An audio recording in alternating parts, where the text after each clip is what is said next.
Eu acho que eu acabo sendo o cara mais tranquilo com relação ao momento, porque, assim, não que eu torcesse pra dar errado, Darino e Bara, mas eu digo até pra galera assim, ó, se voltar no canal, pegar a live do início do ano, ou antes da bola rolar até, quando eu falava assim, ó, o Bahia vai brigar pra não cair no primeiro ano.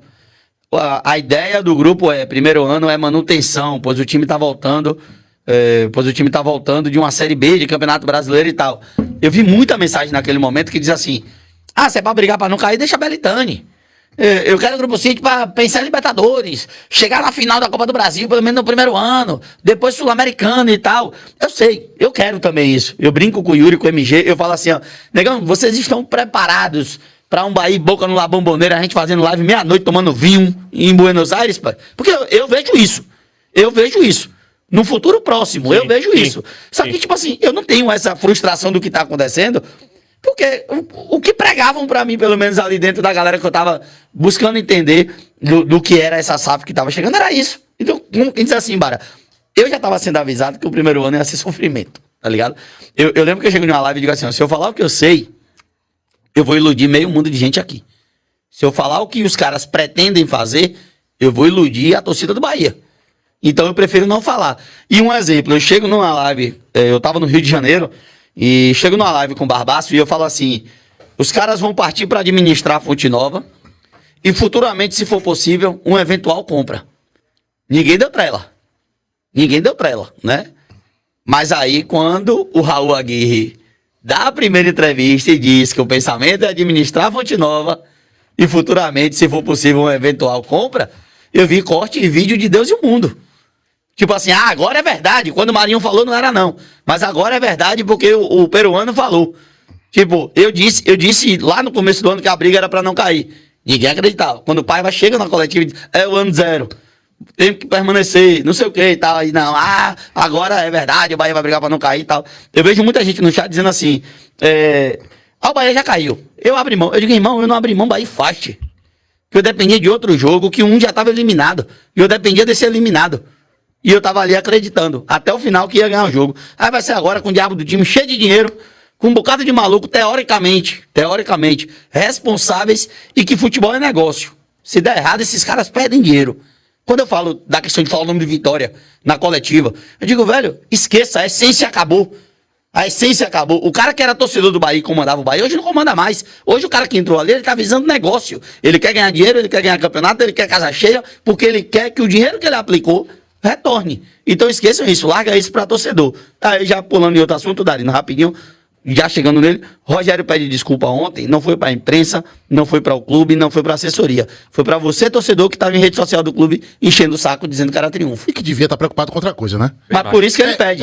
Ninguém avisou nada na coletiva. Perdemos um jogo como ontem. Ontem era pra ser o jogo do alívio, foi o jogo do sofrimento, da angústia, da preocupação, da pindaíba até o final do ano. Pindaíba não, obviamente, financeira. Pindaíba, assim, de não ter a tranquilidade dentro do Campeonato Brasileiro. Aí o torcedor tá preocupado que se o treinador do Bahia na coletiva vai falar triunfo ou se não vai. Gente, pelo amor de Deus, né? Vamos passar disso daí. Parar de fazer esse marketing espontâneo, que é o maior marketing espontâneo da história do Vitória. Vitória tá morto e enterrado na Série B, mas todo jogo do Bahia, né, de transmissão nacional, tem que se falar de Vitória por causa dessa bobagem.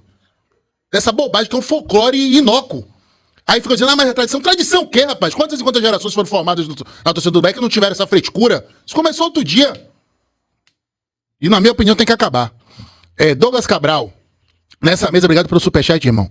Estão os melhores comunicadores da mídia independente da Bahia. Parabéns, abraço da UK Tricolor, United Kingdom Tricolor, a torcida do Bahia lá na terra do rei, na Inglaterra. Daniel Eminete. O Bahia é um retrato do futebol brasileiro atual. Salários e contratos supervalorizados. Elenco tão fraco quanto tantos outros do passado.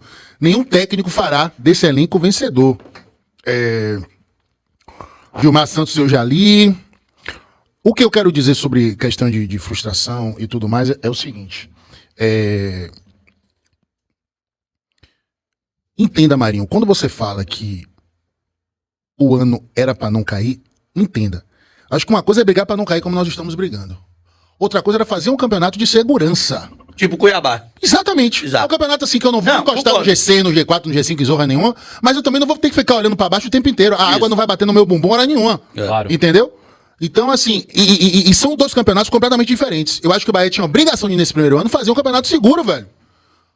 Olha o tanto de dinheiro que foi investido. O Bahia tem um elenco muito melhor do que vários clubes hoje no futebol brasileiro. O Bahia tem um elenco melhor do que o do Vasco, tem um elenco melhor do que o do Santos, tem um elenco melhor do que o Cuiabá, né? Tem um elenco, na minha opinião, parelho com o elenco do Corinthians, por exemplo. Então, pô, era pra gente estar fazendo o campeonato se a nossa gestão não fosse tão soberba e não tivesse negligenciado e subestimado o futebol brasileiro, era pra gente estar fazendo uma campanha ali, ó, entre o 14º no máximo. Mas assim, não era 14º a 2 pontos da zona, a 1 ponto da zona como estamos. Era 14º com a 6 pontos, 7 pontos, sabe? Mantendo essa margem de segurança, que é evidentemente que a gente não achava que a revolução ia começar da hora pra outra, que o Bahia ia chegar aqui, implementar o Grupo City, começar a passar o rodo em todo mundo. Claro que não. Mas, gente, a expectativa foi gerada, talvez nem tanto pelas palavras, apesar daquela entrevista coletiva de Fernando Soriano que iludiu muita gente, né, aqui em Salvador. Mas foi gerada porque, meu Deus do céu, o Grupo City, o Manchester City, tá voando na Europa. Então, pô, se é a mesma expertise que vai gerir o nosso futebol, o mínimo que a gente espera no primeiro ano é o quê? O campeonato de segurança, tantas contratações que foram feitas. Então, o meu sentimento nesse momento é de extrema decepção e frustração e de revolta. Somos dois. Com o andamento das coisas, sabe? O fato do Bahia não ter demitido Renato Paiva, que agora é Renato Paiva, né? Brinca que papelão seu Renato Paiva, né? Responde ao torcedor que chamou o trabalho dele de fraco no Instagram dele. Muda o arroba. Aí se assusta com a repercussão. É bem típico dele, né? Mudar a postura depois de uma repercussão muito grande diante de coisas que ele faz e fala. Aí agora apareceu dizendo que não, invadiram a minha rede social, tô mudando o perfil. Ah, pelo amor de Deus, rapaz. Continua sem respeito à inteligência do torcedor do Bahia. Você fez chacota assim, debochou do torcedor que chamou seu trabalho fraco, e o torcedor cometeu um grande equívoco, seu Renato Paiva. Porque o seu trabalho não foi fraco no Bahia, não. Seu trabalho foi ridículo. Então, quer dizer, a diretoria com essa complacência com o Renato Paiva, aí o planejamento começa... Não, e ele ainda disse, rapidinho, repare, ele ainda disse que Cadu não aceitou liberar. Repare, aí o planejamento começa apostando em um monte de jogador jovem, quer dizer, vou trazer aqui os jogadores jovens, vou recolocar aqui os jogadores que estão sendo aproveitados no City, como o Kaique, por exemplo, a gente vai deitar e rolar e vai... Aí toma um choque de realidade, aí corre atrás de contratar jogadores, não sei o que, papapá. Aí contrata antes do campeonato começar, contrata agora na segunda janela.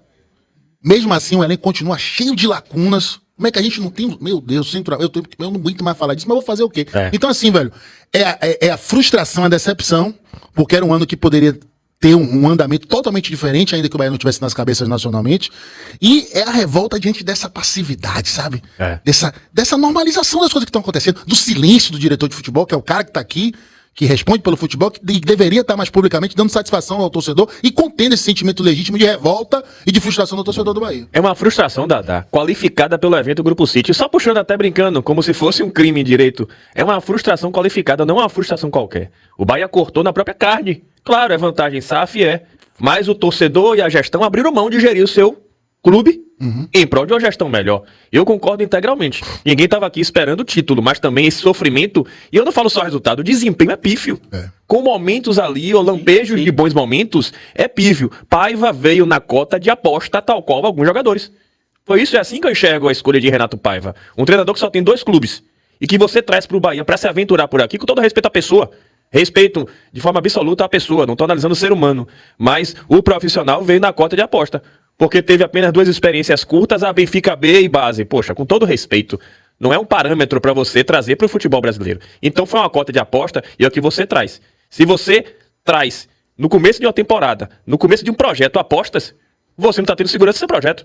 Você não apresentou sequer um planejamento de futebol. E o Bahia nunca apresentou um planejamento de futebol. Era para ter apresentado o planejamento de futebol de curto, médio e longo prazo. Cadê isso? Até hoje Perfeito. não. Isso deveria ter sido apresentado em respeito à torcida.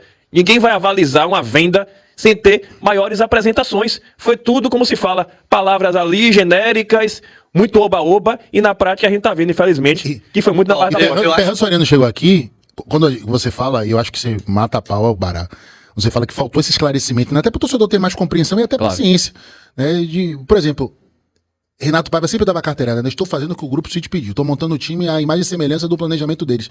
Só que o que é isso? A única coisa que nós tivemos em relação a essa sinalização foi o Fernando Soriano dizendo aqui que o Bahia ia jogar bonito. Lembra disso? Vão odiar não ser Bahia. Se isso é jogar bonito, Fernando Soriano, faça uma barata. Uma barata não. Faça uma garapa. Me faça a mesma também. Bata uma barata. Mas fala aí, Marinho. Fala aí. Bata uma barata. E, assim, ó, eu acho que na questão de estágio, o Grupo City, na primeira chegada, estagiou todo mundo. Todo mundo. Cadu. Treinador é estagiário. O diretor que chega é o primeiro trabalho, é estagiário. Cadu era o cara que analisava o futebol Cadu não, que eu não tenho intimidade com ele. Hugo Santana largou isso aqui ontem, eu achei genial. É Carlos Santoro. Não tá merecendo esse carinho. Carlos Eduardo Santoro. Carlos Eduardo Santoro, pronto. Ele até então não tinha feito esse trabalho, então pra ele também é uma experiência nova, porque assim, antes ele viu o jogador fazer assim, ó, tem um tal de Kaique aqui no Fluminense, 17 anos, fenômeno, papapá e tal, leva. Os caras vão lá e, bum, levou. Deu certo, deu errado? Ele não aparece pra torcida. O City não vai dizer assim, ó, gente, a gente trouxe Kaique aqui, jogou 2 jogos com Guardiola, mas não deu certo não, porque foi Cadu que indicou. Não tem isso, entendeu? Ele não aparecia. Ele fazia ali ó, o mapa dele, mandava, os caras contratavam quem queria. Hoje não. Hoje ele é uma vidraça, né? Hoje ele tá ali, quando essa contratação não dá certo, ele é cobrado. Um exemplo, Arthur Salles, Kaique, Diego Rosa, esses 3 aí a princípio. Aí você vai pegar Marcos Vitor, que talvez desses aí tenha sido até o mais sólido. Depois o Kaique tem um espaço nas lesões e consegue desempenhar um melhor futebol, mas o Marcos Vitor ali a todo momento, sempre da estreia, a gente gostou do Marcos Vitor. Foi muita interrogação, muita aposta e acima de tudo um grupo que não conhecia o futebol brasileiro, que achava que era o futebol da Bulgária, que Cicinho tem não sei quanto tempo, que ia dar certo, e que da vinda de Cicinho, da vinda de Cauli, da vinda de jogadores de jogador da Bélgica, como o Arthur Salles, né? Chega um Cauli Oliveira e é esse ponto fora da curva. Mas aí vem um desastre, como a gente falou. O Bahia faz uma Copa do Nordeste, Darino, que só ganhou de Atlético de Alagoinhas e CRB. Aquele jogo do Flamengo do Piauí, até hoje não me desce da cabeça. Fluminense. Eu falei o quê? Flamengo. Você sabe o que eu falei antes do jogo? Os caras deram a escalação, sub-20. Marcelo Viana, a galera sabe, acompanha a base bastante. Jogos de base que eu faço, Marcelo sempre coloca. Marcelo Viana, quando eu tiver dinheiro, eu vou lhe contratar, viu? E quando. Prepare-se para a proposta. Quando sai a escalação, Marcelo fala assim: ó, Fluminense tá com o time sub-20. Eu falei, não, pô, os caras pouparam. Ele, aí é o sub-20. Inclusive, Totonho é o técnico do sub-20. Eu chego na rádio e falo assim: ó, se o Bahia perder, o Fluminense, se não ganhar do Fluminense de Piauí, é pra deixar Paiva em Teresina e trazer Tontonho. E os caras não ganharam o jogo, pô. Não ganharam o jogo. E naquele dia, Darino, que não ganhou o jogo, eu tenho 2 revoltas, digamos assim, com o desempenho de Paiva. Os 6-0, que ele vira pra mim depois, no aeroporto, na volta pra Salvador, e fala que nos 3-0 o time entra batido no vestiário e que não tinha mais o que consertar. No 3-0. O cara que é pra passar confiança pro grupo disse que não tinha mais o que consertar porque o grupo tava batido. Isso não foi público, ele conversou comigo, tô externando aqui no aeroporto, ele contando como tava o vestiário daquele momento, né? O esporte, isso, né? O esporte, que o grupo sentiu e tal, e que tava muito complicado.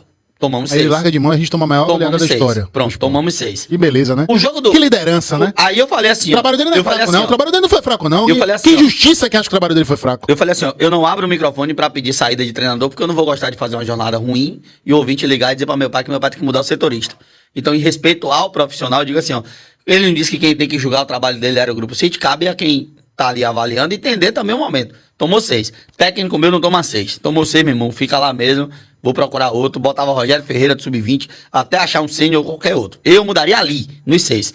E no ponto 2, é o ponto do jogo do Fluminense, que ele vira antes do jogo na TV e dá entrevista dizendo que o Bahia não se colocou naquela situação naquele jogo e que por isso que ele poupou o time. Depois, na coletiva do pós-jogo, ele disse que achou que o time reserva era o suficiente para ganhar do Sub-20 do Fluminense. E não foi, não ganhou. Naquele ponto ali, eu chego a tuitar o seguinte: um técnico que abre mão do campeonato 2 jogos antes de acabar, esse cara não merece e não conhece a história do clube que ele tá defendendo. Eu lembro disso. Ele não conhece onde ele tá. Você matou a pau aí. Porque Negão, virada de chave do Bahia, de jogos imprevisíveis, é o que mais tem, Darino. Você acompanhou mais do que eu, pô. Lógico, pô. Tá ligado? Então, tipo assim, porra, o cara 2 jogos antes. Ainda Não, mais- já desclassificou. ainda mais contra o Fluminense da pera Piauí, aí, né, pô. irmão? Sacode o Fluminense do Piauí, É. venha pro que quiser com o CRB e pronto, um exemplo. Hoje eu não tenho dinheiro, manda a mala, desgrama. Bora aqui, porque os caras fizeram planejamento. Campeão baiano, bateu, só caía o planejamento, só caía no Nordeste pro Fortaleza, porque era uma equipe mais consolidada, blá, blá, blá, e tal, Claro. tal. Só caía pro Fortaleza. Oitavas de final de Copa do Brasil, chegamos nas quartas e meio de tabela no Brasileiro, conseguindo uma vaga para Sul-Americana. O projeto é esse. O planejamento, melhor dizendo, da temporada é esse. Então, assim, para eles, o ponto fora da curva foi a Copa do Nordeste. E o que tá acontecendo aí agora, tudo normal. A ponto de, como eu falei, de Cadu, como o Paiva cita na nota, não aceitar a carta dele de entrega de cargo. Né? Dizer, não, pera aí, calma e tal. E depois o cara sai e vai embora. Talvez se a gente terminar no meio da tabela, final do ano, o torcedor vai agradecer que ele tenha entregado essa Agora, carta. ó,